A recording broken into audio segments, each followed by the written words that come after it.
আমি এর বাবাকে বললাম এখন আটা আনতে। আর বাবা আটা আনলো, এখন রুটি বানাতে হবে।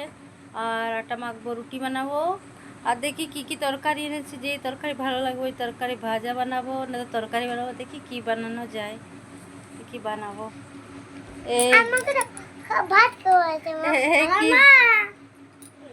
দেখছো সব লটকে গেছে, আমাকে একদম পছন্দ হয় না, সব লটকে যায় খালি। এগুলো দুজন মিলে না আমাকে খালি লটকে যাবে গায়ের মধ্যে।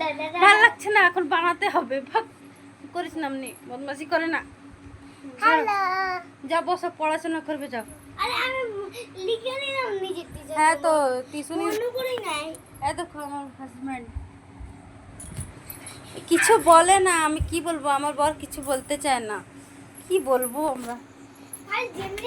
হ্যাঁ কিছু চুপচাপ বসে থাকবে, কিছু বলবে না, কিছু না।